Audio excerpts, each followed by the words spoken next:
You're listening to What's Contemporary Now, a show about culture and the people, places, and things that together make it up. AI is incredible. It can teach you how to fry an egg and even write a poem, pirate style. Yarr! But it knows nothing about your work. Slackbot is different. It doesn't just know the facts. It knows your schedule. It can turn a brainstorm into a brief. And it doesn't need to be taught. Because Slackbot isn't just another AI. It's AI that knows your work as well as you do. Visit slack.com/meet Slackbot to learn more. The story of Yoon is one that could easily be mistaken for the lives of several people combined. With a non-linear path that's led to equal parts exploration and discovery, Ambush is a brand that's ever-changing and non-linear in its nature. A model that might be the most contemporary today, while even the most traditional of structures find themselves being revisited and forced to reiterate. Learning as we go is a common suggestion from some of the greatest entrepreneurs, and in this episode we learn how it can be a path to not just success, but a journey that's well enjoyed. Knowing that growth is as obligatory as it is inevitable, Yoon's advice for the future is not to focus on the horizontal kind, but instead going deeper into the humanity that connects consumers to the brand. This is Yoon. We are talking about what's contemporary now. I'm so happy that we had the chance to do this despite the fact that we're currently on a 16-hour time difference, so thank you for starting your day with us. It's my pleasure. I love early mornings anyway, so it's great to be here. I am the same. And I love that you're in Shibuya Crossing. That's one of my favorite places in Tokyo. I remember being so fascinated by the efficiency of people crossing the street without ever running into each other, despite the sheer volume of people. I know. I mean, it's crazy because I've been living here over 20 years. So I think it's kind of surreal. Whenever people ask me, what part of Tokyo you live in? I'm like, you know, the crossings, right? Like my home, my office, everything's literally like 5 minutes down the street from there. I love this place. I don't think I'll ever leave. Yeah, it's spectacular. I would definitely go back. So every story has a beginning, and more often than not, that beginning shapes the story that we know today. So let's start there and tell us about the Yoon before Ambush. My genesis, I was born in Korea and I lived in many different places due to my dad's work. So from age 1, we moved to Hawaii and then we'll go back to Korea and we'll go to California back and forth until they decided that they wanted to settle in Seattle. And then I started my middle school and high school there. Looking back, I spent a lot of times just moving around so much that I've had more time to myself, not being able to really make much friends.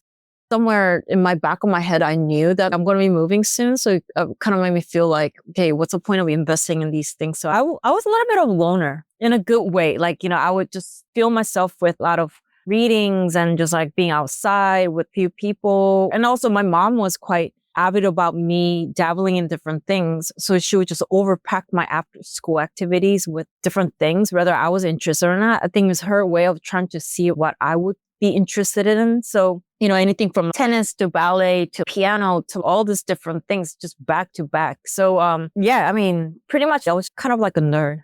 I love that. Well, also, it's a common experience if you talk to different creators about their childhood to hear that there was a great deal of solitude involved, and that usually seems to have been beneficial in some way or another. How would you say those times of being alone shaped you?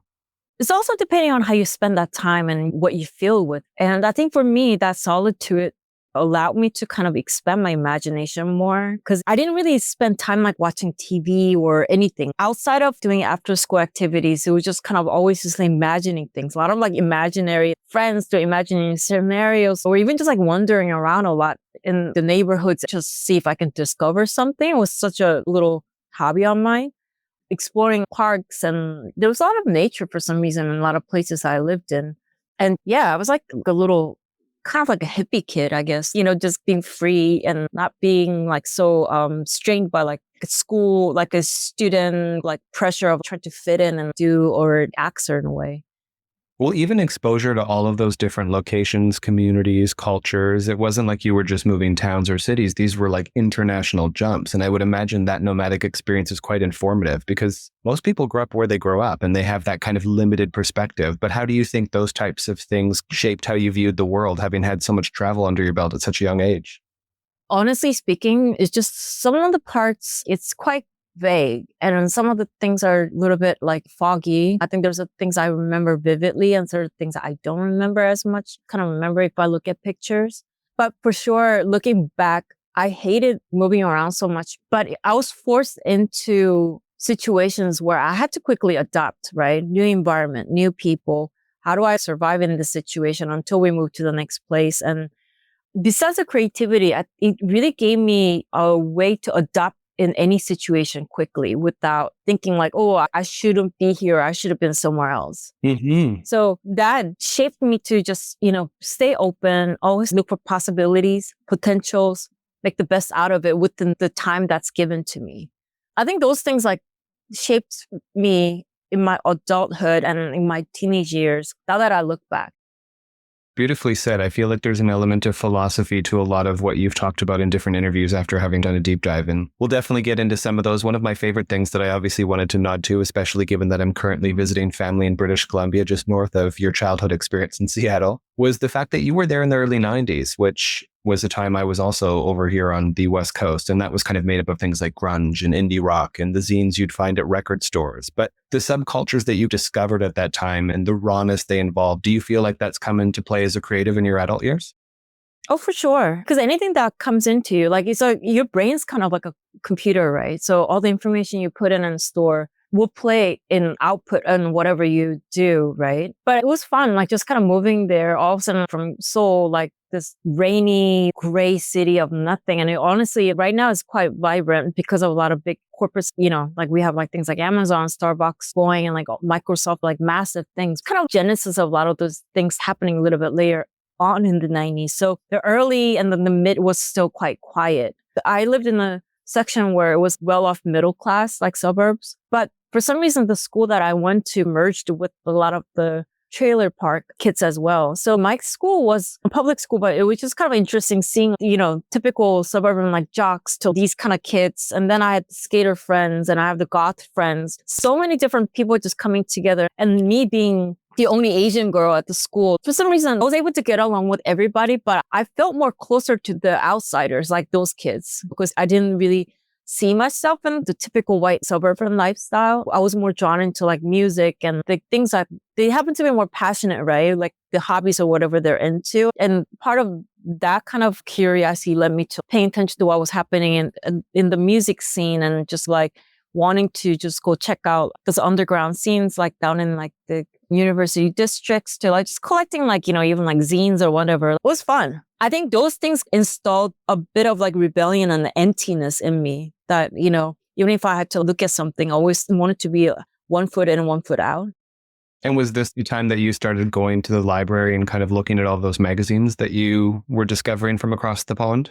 Yes, partially. Museums are pretty much like an analog version of internet, isn't it? Mm-hmm. Whatever you open up and see things, like you collect those information and it becomes kind of like a window to the world that you didn't know existed out there. Also, because a lot of them are through pictures and words, you'll have to use your imaginations to see what they are like, because it's not like you actually are there to witness things. It kind of gave me a taste as well. Something I thought was really interesting was the way you described the differences between the educational system in Asia versus the States, where you were talking about the enjoyment of presentations and that kind of format of things, ultimately leading to what I thought was a really interesting story where you shared your work and interests in these things that you were really drawn to and asked for their opinion as to like what that looks like as a profession. And their response was graphic design, which obviously set you upon a path. So can we talk about that a little bit and how that kind of started? I think because, Asia, it's a lot about memorizing. It's also a very collective society where there's a textbook you have to memorize. And we're kind of like trained to say the correct things, or correct according to, what the education is about.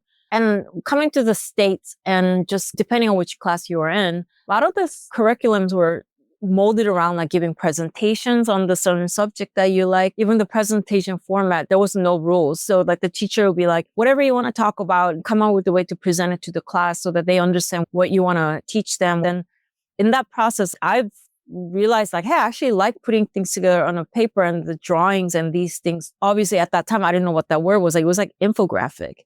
And I just remember just like loving reading magazines at the libraries. And in middle school, like you start to think about what you want to study in high school, and then you have to think about what you want to study in college, right? And I'm typical Asian kid that I am. I'm just like knowing that I have to go to a good college. I was just like, okay, I need to start prepping for these things. And I remember just asking my teacher, what is this job? I love magazine reading and how they put together pictures and the words. And I don't even think that teacher knew what I was really asking, and just threw that word graphic design. And me being just a young kid, I'm just like, okay, then that's what I'm going to do. Without thinking, I decided that, okay, I want to go to college for graphic design. And I just decided on that moment. It was kind of pure and a quite innocent way of looking at life, and it just led me to where I am. I love it because I think it's such a rare occasion where sort of the adults are able to answer those existential questions about what one should do with their lives in the absence of something quite obvious or basic. But it definitely set you upon a path. Even the kind of less enticing or inspiring eras, such as your first job out of college, ultimately in the long form, served some sort of a purpose. So let's talk about the interesting experience at that small firm that you started at just out of college, where you found yourself working on all these corporate accounts that actually kind of set you up when it came time to do your own brand. For sure. I think we also need to talk about type of program that I've done in college, which is, I think, a little bit different than other people.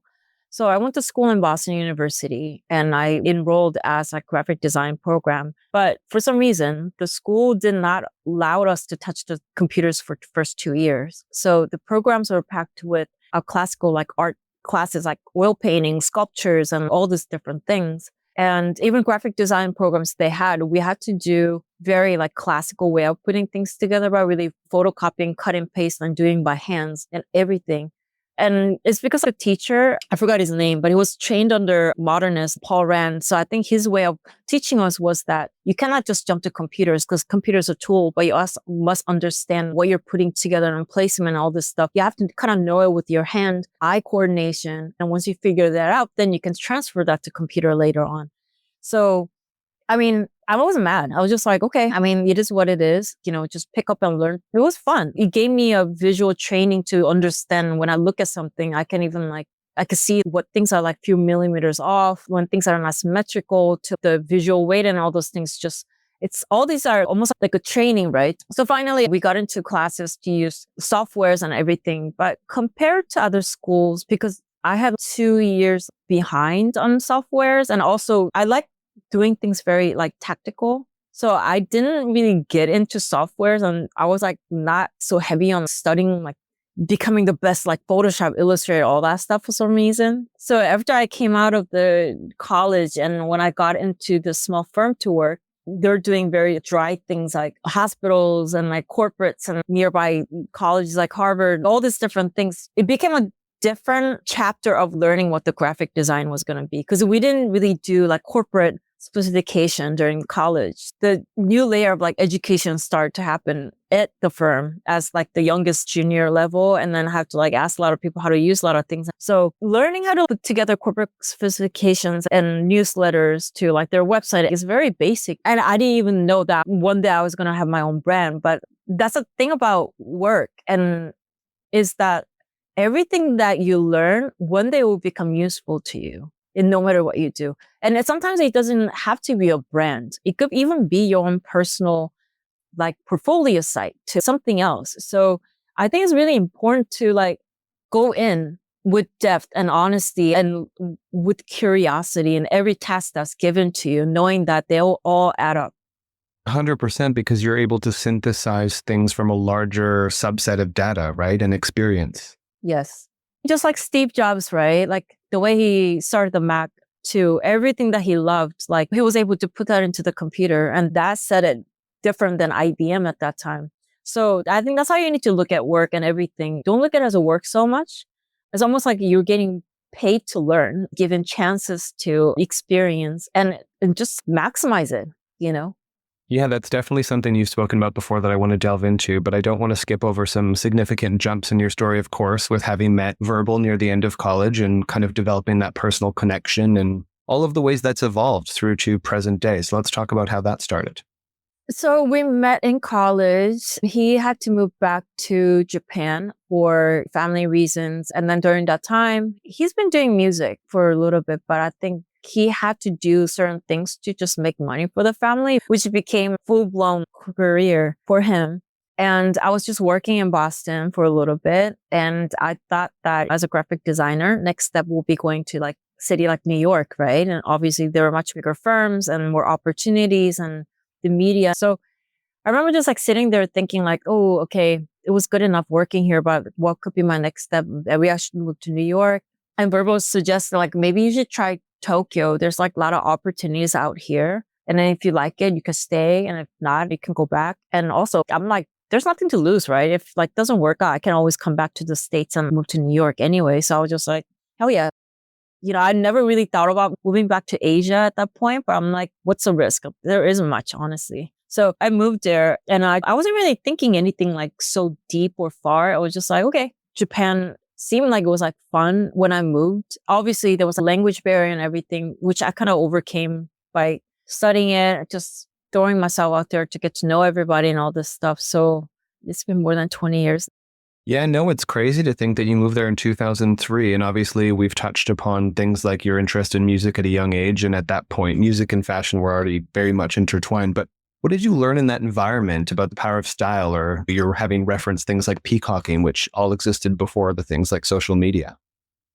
Just like it's a layers of things. I think just moving to Tokyo in itself was just, oh my God, what is this universe to begin with? And because it was in music industry, like where I had chance to meet like so much different type of people that otherwise I wouldn't be able to meet in the States because obviously I was in a different industry. And everything was just like new. And then like a lot of things I didn't comprehend at that time. But one thing for sure is just being able to enjoy the music, everything that was happening at once. And it's a big city and there's so many things like moving at such a fast pace. Just me being a like very open person, like I never had this stigma of, okay, I'm a foreigner here and how do I adapt or anything? Thank God to like my childhood training. I was able to just jump in and be like, oh, I like this. Let me just get to know these people in this scene. Even with broken Japanese, like not being able to speak, like none of those things that interfere with me. I feel like I was like a kid in a candy store. And it was like amazing time too. Cause in the States, we see more of the major magazines like Vogue and Elle, and it's one side of the fashion, right? But when we moved to Japan, like there was a lot of layers of like different way of doing fashions and different cultures that otherwise you will never see in the States. So those things kind of opened my eye. And also there was a connection to a lot of the things that I liked when I was growing up in the Seattle, like a little bit subcultures, the undergrounds and everything. So it really felt at home instantly. It was also a callback to that mixed kind of environment that you described your school as being when you entered the kind of club phase of your life in Tokyo, right? You had mentioned there was a lot of different kinds of people from different backgrounds and generations in the same rooms. There's a lot of new thing that was emerging at that time, coming into like 2000 era, influence of like American hip hop starting to get into like mainstream, but also Japanese people love, like, there's a lot of like huge, like European music scene that was playing a big role in fashion as well. So thing about like Japan is that people welcome new things. There's no stigma of, oh, if you're into this genre, you almost like live, act, only do these things. But people kind of are willing to experiment, mix, match, and all those different things. So like with that mindset, there's a lot of almost like a hybrid of new scenes that start to come out, pockets of them like here and there, depending on different like sectors. So just me, I just dabbled in everything because I just wanted to meet everyone and I just wanted to be friends with everybody. So every night I would just go out and hang out and listen to DJs who will be here, I'll be there. And it was fun because a lot of the Japan club scene were closer to the very like European, almost UK way of clubbing where you really had to like dress up to show up, just more like the raw side of things. When you're having fun, that's when you really connect with people. Not necessarily I went to those places to be like, let me network and this is going to lead to work. It was none of that. We were just like having fun. And that's where I met a lot of the, the OGs in Japan scenes. And I was able to work with them and it led me to starting Ambush. Exactly. So let's talk about that because that began with jewelry, which I think at this point, those who know. And there's definitely another interesting story about how that kind of made a foray into the fashion of it all. But let's talk about that moment where you started with those jewelry pieces, because even then it wasn't necessarily with the intention of launching a brand, right? No, it was just like something that Verbal was like, hip hop, like they always make their big chains and like all those things. And he was making his own versions of all those things. He had this like huge ring and we just turned it into a smaller version to just give it out to friends. And people picked that up and just became like something that it was like they wanted. And it was kind of funny too. I'm just kind of like, oh, you want that? Okay, let me give you one. It was just like non-expected, but it was so organic and fun in that way. And then, when you start to get orders from like overseas, Sarah, from Colette to everyone, that you think, oh, okay, we should make more and start distributing to these people. And then the order gets bigger and more demands and everything. We'll just be hanging out at a club and I'll come home and we'll pack it so it can be the first thing to ship out in the morning. I'm quite objective too. I was just sitting there thinking, it was just kind of fun, but like, do we actually pursue this and do this? Or do we just, we had fun and just fold it? Because it kind of felt like you sang for fun and someone asked you to like hop on a track and the song went viral. And like you sit there and think like, do I actually just try like singing for real? Or do I just like, was that enough? I was just like, well, what is there to lose by trying, right? Absolutely. Because you can always quit later on. So yeah, that's how the brand kind of started. Which seems to kind of be your general spirit. I mean, listening to the way you were willing to pursue something like graphic design, jump across the seas to Tokyo and explore all these very organic moments while pursuing the discovery of an entirely new culture and just really living your best life. And these kind of organic unfoldings turned into this incredible career, including that moment where you needed fashion for the lookbook that was to be shot on the jewelry, and you didn't want to have kind of these naked bodies, but you also didn't want to have clothing from other brands. And so you decided to make a few pieces, and then that had its own kind of demand. So let's talk about that expansion, because obviously it's definitely taken the lead today. Yes. Okay. So I didn't go to fashion school. Here I am, just club kid, made few things that went viral. The word viral wasn't even being used back then, but I think we can use that word to kind of describe what was happening at that time. Looking back, thinking about it, I feel like I was betting on myself. Mm-hmm. And this thing that just went somewhere. And I thought it was worth just throwing to see how far we can go with it. And obviously, zero knowledge in anything. It was just few people helped us to make these rings just around us, but they weren't really like doing their own brands or anything like that either. So literally everything was just like baby stepping, figuring it out. Is this how you do all that stuff? And just paying attention and just gathering everything, because I wanted to be taken seriously. So in order to be taken seriously with what you do, you have to take yourself seriously in how you approach things too, right? So yeah, everything was just like very organically done. A lot of mistakes were made, lessons learned and all those things. But, I wanted to go somewhere with it. I couldn't define where that place was at that time, but I wanted to make sure if I take it, I want to see how far I can take with something. So that went on for a few years of making things randomly and then putting it out to, or sending line sheets to buyers. And then buyers will be like, there's a seasons, like you don't just send it when you feel like it. Or we're like, oh, is that how it works? Okay. And then, you realize like, okay, there's like thing called fall, winter, summer, spring. Okay. Everything was like learning process every step. And I think it was around 2012, we're just like, okay, finally, we're going to do it like seasonally. We'll put together a collection with the theme and then range of things and all this stuff. And we'll do exhibitions so we can like invite buyers to everyone and all this stuff. And that's when I personally feel like that's when brand like actually launched, and not when we're making small pieces here and there and doing small collaborations with our friends. From there, we were doing sales and in exhibitions in Tokyo for a few years. But along that process, what I've realized with the Japanese market was a lot of the buyers were looking for very entry point, small things. And this is fine. Like there's a game to all that stuff too. But I thought as a brand, if we were just building the world to cater to these people to make little sales out of it, I thought it was going to be just the end of it.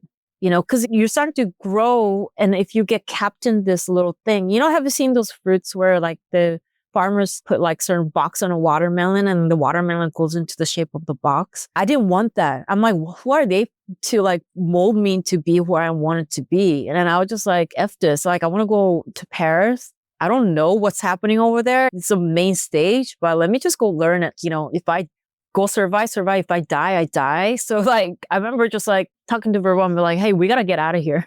We have to go over there, play with the big guys. Let's see how far it can go. And then even if we don't go anywhere, at least we rubbed shoulders with them and learned something out of it. Mm-hmm. So I remember just going to Paris, like even just going around, researching everything, trying to meet people who's the right person to work with PR, which I met Lucien. Love him. We still work with him now. I think he was just starting his firm back then too. Oh, wow. And then just running around asking like galleries to like give us like good, all these things. It was fun. It was just very fun. Like now that I look back, it was stressful at that time, but it was fun times. Just this naivety and having this big dreams of going somewhere with it. And also like being able to bet on yourself and see how far you can go, There is a difference when there's this kind of organic unfolding that's the result of your living fun and enjoying yourself in such a free-spirited manner. And once that becomes a clear intention, a proper business, and all of these sort of more external goals, I would imagine that kind of shifts things a little bit. Did you ever struggle to maintain the fun of it all while suddenly taking a more serious approach,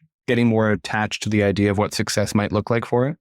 I mean, you have to be well balanced. Obviously, you need the cash flow and the money to sustain the business and be able to put out the next collection. Mm-hmm. So we weren't naive to the point where we're like, oh, this is only creation matter. No, it wasn't that. We were very aware, hey, we have to scale this. We have to go to a certain amount and then we're going to do this and we're going to do that. Obviously, you also have to stay flexible because things change and the market changes rapidly and everything. But, being able to just kind of like keep some part of you open enough to quickly change is the advantage of a smaller brand. It's not like big corporate where there's so much staff and everything that it becomes very like heavy, almost like shifting a like Titanic. It wasn't that. We're almost like jet ski. We can flip it if you wanted to. And that was the beauty of our size at that time. So I wanted to make sure that ideas and collections and all this stuff like will reflect it, what I wanted to share with the world and find a way to monetize off of it so that we can make the next collection and kind of go from there. Growing up in the 90s with a lot of my friends being like skaters and grunge and all those things, always kind of liking the little bit of the outcasts and the outsiders, like gave me the edge to be, okay, I'm here with the fashion system, but I'm going to always have my foot out too, because I don't want it to really conform in a way. So I want to have a flexibility of going in and out. Whenever someone says, hey, you should be doing this because that's how it is. Actually, the more people impose those ideas on me, I tend to just flip it and be like, there has to be other way. Mm-hmm. So like even collaborations and all those things became such a diluted thing now with the marketing. But like that always been a big part of like us from day one is because I wanted to use fashion. I couldn't really articulate it or pinpoint it, but somewhere in my art like heads and the way we're doing it, we're like, what can we do something with this? Or we can find a way to do it. And if we wanted to do it, we should just do it. Who cares if they get it or not? And there's a beauty in having so many friendship and different people from all walks of life doing different things. Are those some of the reasons why you think of the brand more as a platform than just a brand? Yeah, I always do. Because, we started with jewelry, but we evolved into apparel out of necessity and that into different things. It was never like a weird business plan. Like first 2 years, we started with it and we're going to expansion into this category and that. And I think those plans definitely can help the brand. But in the beginning, I wanted to just keep it very organic in a way because I'd not gone through the fashion school, not really worked at any fashion houses or any other brands for other people. Best way to learn about yourself as a creative person and your creative pursuit is by dabbling into different things to see what you naturally gravitate towards, right? Mm-hmm. And naturally being a very curious person and always just kind of like studying the world, I always wanted to challenge to see what other fun way of doing things. So yeah, the work platform, I think is the right way to describe who we are in that sense. And sometimes I don't think we even need to do fashion. I think the idea of fashion is bigger than just actual products. Ooh, I like that. Say more. Because like, what is fashion, right? Again, literal term is like clothes, accessories, but fashion at the end is just a visual expression for individual to like say, I'm here, this is who I am, this reflects my lifestyle, this is my history or who I want to project. It's a quite interesting way of like sharing with the world your identity. So to me, in this sense, fashion is like identity for what Ambush is, not so much about my personal taste. And that's how I like to describe like what the term fashion in this context.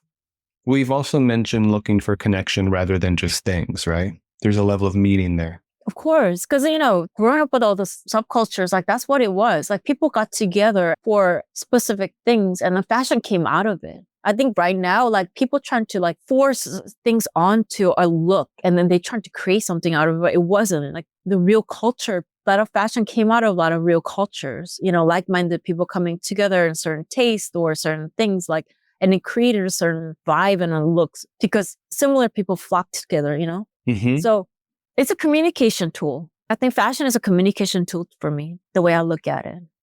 Well, I also like this idea that you work in the gray, that you're not a very binary thinker and that you understand so much of what ends up being a spectacular discovery happens in the process and not in the planning. How would you describe the moment you learned that or the moment you were able to start applying that? Because I think that level of wisdom is obviously easier to read on a page than it is to apply in life.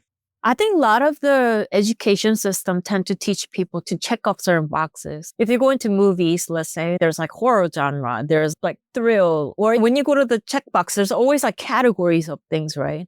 And a lot of people get taught to think that way. Which box do you belong in? If you're going to do horror, you can only do horror. Or if you're going to do romantic comedy, then you can only do that. And then they start to mold their thoughts and way of thinking within that genre and then trying to master those things. But people that really inspire me, a lot of the creative people or the philosophers or whatever, were always people who just never really belonged in any boxes. Or they also like could check up like 6 boxes. Mm-hmm. And I remember Tarantino's quote then he was giving advice to young people who were making like movies. It was off the internet a long time ago. Don't quote me on exact words, but he says something like, best place to start when you're coming in with the wanting to make a movie is like, what is a movie that you've never seen before? Or what's a movie that we've never seen because you haven't made it?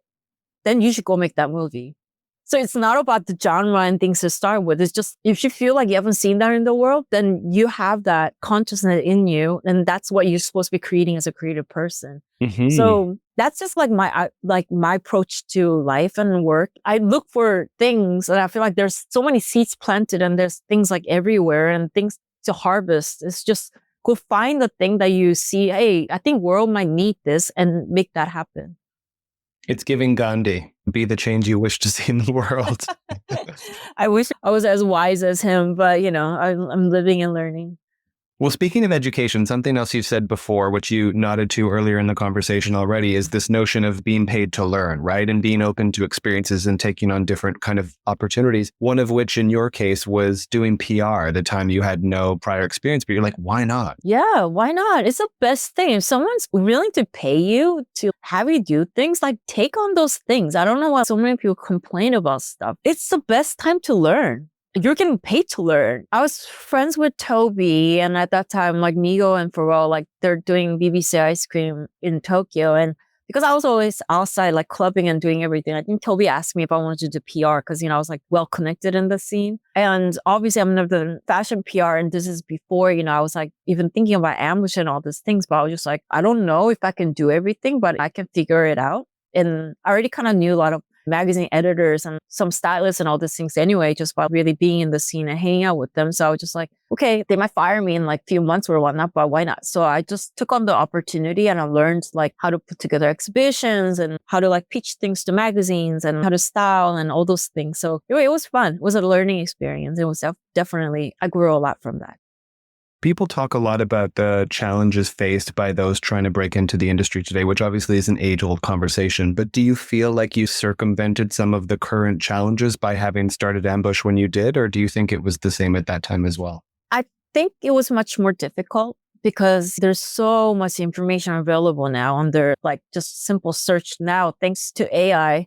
We can even move much more wiser than just simple browser research, right? Mm-hmm. Like literally I had to pick up and cold call a lot of people at that time. Japan's quite analog too. A lot of these manufacturers and everybody, they like to keep things very quite like local and simple. So I remember just going around, okay, I wanted to make this, but no one would really help me how to get connected to factory or anything. I remember just Googling some names, like cold calling to see if they'll just even have an appointment and just going around to factories to just meet them in person. Because in Japan, it's all about people relationship. It's not just emailing and those stuff. So I just went to show face and be like, really talk to them. It's not just making samples, but you have to be able to cultivate some sales to give them back the business, right? So Yeah, it was a lot of grassroots putting everything together. But I think it was worth it because it's all people business at the end of the day, because you never know who's going to help you. And some of those factories who took the chance to just give us be able to make few pieces led to who we are now. So it was good. That's interesting because some might argue that it was a more abundant industry at that time than perhaps it is today. But you are making a very valid point that the resources available in terms of things like research are obviously much more optimal now than before. Yeah, I think right now anyone can do a brand really easy. I mean, look, all the systems there, and it's getting better and better. I love that optimism. It is. What are you complaining about? I mean, the only thing is that due to the abundance of information and outlets that's out there, also creators so much more options in terms of competitors you're going to be facing with. But that's just a reflection of the time. And who cares about competitors? If you have something to say, just go out and do it. I love that. You've actually also talked about being a huge fan of research. You're a very curious person. You love to learn, and that's definitely obviously an inherent blessing to have in the age of evolution happening at faster speeds than perhaps ever before. But what does research look like for you? Is that like a Tumblr thing, a Pinterest, TikTok, books, ChatGPT, all of the above, some analog? Well, everything. But I prefer to get into different subjects outside of fashion more than anything. I think there's answers in different areas. And the best way to research, unless you're targeting specific projects and specific goals and whatnot, I always just keep myself open. So I just read and I just let inspirations, informations flow through me. And whatever I just gets more piques my interest, I kind of deep dive into it. It could be philosophy, certain books I saw. It could be just certain YouTube topic going into very hardcore art analysis on some Japanese anime. And it's quite fun because it just reflects who the author or the creator's perspective on things. And I think perspective is very important, right? When it comes to creation, not perception. And just being able to see through so many people's eyes also gives me it's not for me to just latch onto the way they were looking, but just someone can just bring me, let's say I'm drinking this coffee here and I could taste certain thing, but someone can also give me feedback on different way of consuming coffee. Then it will help me to be more creative about what I'm going to present or how I'm going to consume that too. And it just makes that expansion is so important for me. And I never want to be hardened in my mindset and the way I think to think I already know everything and I've seen everything. I think that's a death of creativity. That is so true. And I think that's a perfect example of what we've seen with some of the kind of more fear and anxiety-based perspectives on the arrival of AI and what that might represent to people's lives, because so many are addicted to the drug of familiarity, right? And they crave that model of life where they can arrive at a certain point where they're able to live on repeat with their job, develop a family, whatever their goals are in life, and eventually retire. Whereas I think people who share your perspective and that curiosity and that opportunity to learn and the possibilities that opens your life up to, we're much more excited about what AI represents as a future. So where do you sit on that fence? I love AI. Okay, let's not get into deep thoughts of where AI can lead and humanity and all this stuff. I don't think we need to talk about the dark side of the outcome we might have to face in the next few years. And I'm not in a position to really talk about that. But as a creative person, we are given this tool that we can really use. And they're going to be your best intern. They're going to be your best secretary or whatever. If you build that right way to have them work for you, it's on your advantage. It's not like before when I started the brand where I have to actually be on my foot and going around to collect these things. You know how much time you can save by using it wisely? And also you can just get to actual things that you need to get to, which is actual creative work. So if you look at it that way, it's the best tool ever. However, you also have to be sure of what you wanted to do. It's not you just dump and outsource your thinking to this machine. You cannot do that as a creative person. So you have to know what you want to do and you have a clear vision. Then it can be a best tool to help you to just really get to what you want to create and all that stuff. And you can save that time. And when you save that time, you can use that time on something else. It's so true. And again, that's the lens through which you're viewing it, right? Because it does open up the door to so many more possibilities because it is a support system, right? You can kind of add on to your own skill set via those tools, knowing that you have a unique perspective through which you can animate them, deploy them in your favor, whatever it might be. And also, while the AI works for you, you also have to double check, triple check on a lot of things. And that means you also need to know what you're doing and you have to be to a certain extent of an expert in the topic that you want to pursue into. That means you have to do your own human research on a lot of those things as well. Mm-hmm. To me, like, it's just tool. It's another tool. It's just like how horse carriage became a car and like car was able to take you further and faster. I never outsourced my thinking or my thoughts or anything. So I really look at it as a tool that's just going to help me to just go further and faster. That's it.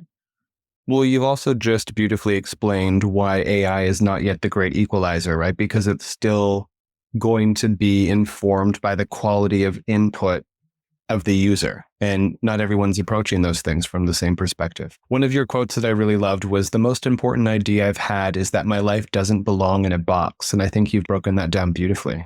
I think most of us would actually benefit from having that revelation. I mean, because if you look at a lot of the artists, right, even like Picasso and everyone, they go through phases. It's not like they have one style and they're just doing it over again and again until deathbed. There's a beauty in witnessing their evolution and the way they're like coming up, going in and out of different periods. And you get to appreciate the life artist's journey. What can brand be like that? What can, like fashion designers be like that, right? Perhaps because I'm not trained under typical like European fashion house or fashion school. I don't have the dogma of like, I'm a fashion designer, so I must play this role. Like, I really don't have that. No, absolutely. And I think it's tangible. And obviously, it makes the experience a much more enjoyable one. You've also talked about things like fashion's habit of being keen on the word no, or thinking that saying no indicates some level of taste or perspective or superiority in some cases. And I love this idea that you were encouraging us to contemplate the value in being open and the power of saying yes. Can we talk more about that? I really don't like it when people try to put down something because it's not their taste Mm-hmm. and think their taste is superior than other people. Because Earth is made up of so many different humans and their way of doing things and the way they see the beauty and approach to beauty is so different. It's just different. There's no right or wrong or like above and low. It's just different. And as an evolving being that I am, like my taste 5 years ago is not going to be the same as the next 5 years. So if I listen to music, if I look at the collection or whatnot, yes, I have my opinion on, hey, do I like this or I like that based on like certain opinions and whatnot I have. But I don't sit in this like place where I'm just going to reject it and I should be like shut down because I think so. I like to remain neutral because I think just the way, like, I'm a creative person, I put something out and I'm sure a lot of people don't like what I do and that's fine too. But knowing how much emotion that goes into making something, like, don't put other people down just because it's not like in the shape of what the current trend or the media reflects as a good taste is. Like, I just want to just come from the place of more like generosity and love for other people.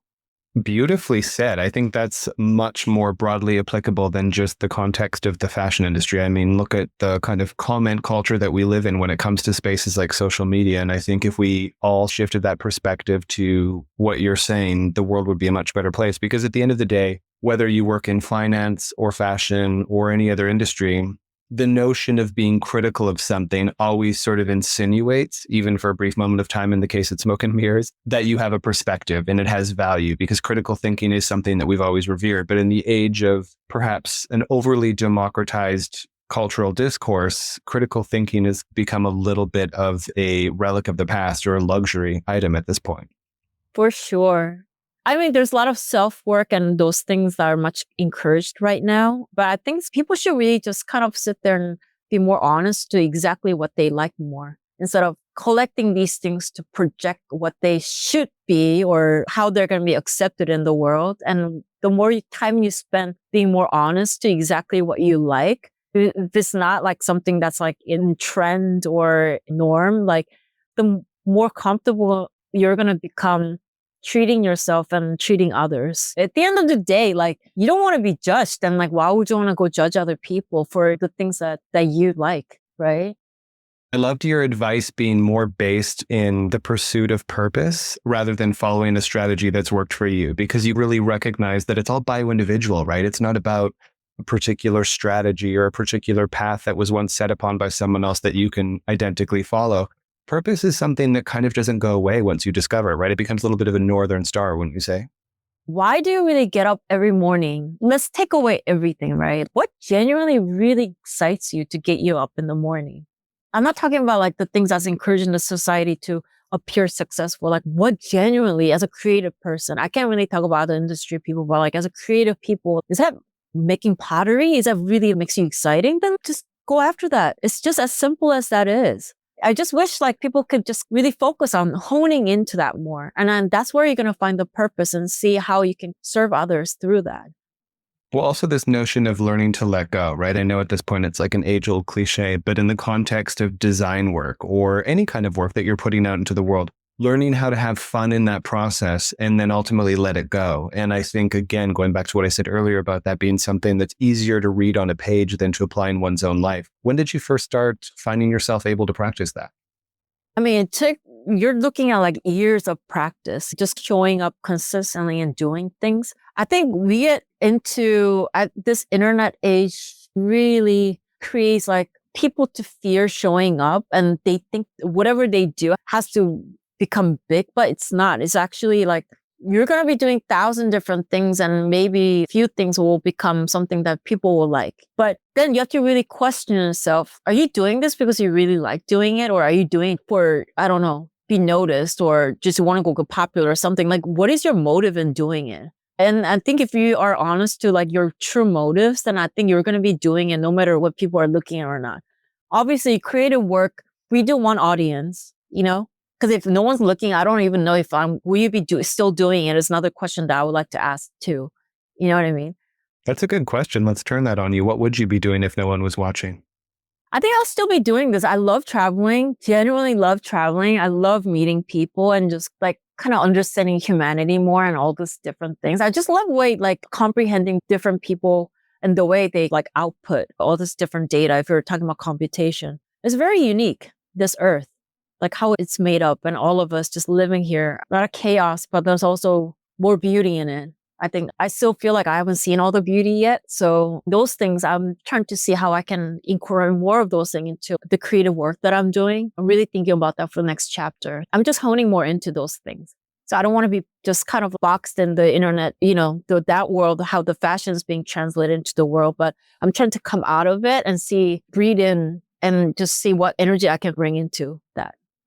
I love that. And I don't necessarily want to squeeze an orange if it's already been juiced, but I did want to ask you about what you were hoping was next with Ambush and how you believe it represents something in the culture today, because we've talked about it being a platform. We've touched upon these kind of non-box confined ways of approaching both your own life as well as the development of the brand as a whole. But how do you think it sits in the culture at this particular juncture, and where do you hope it moves to next or expands?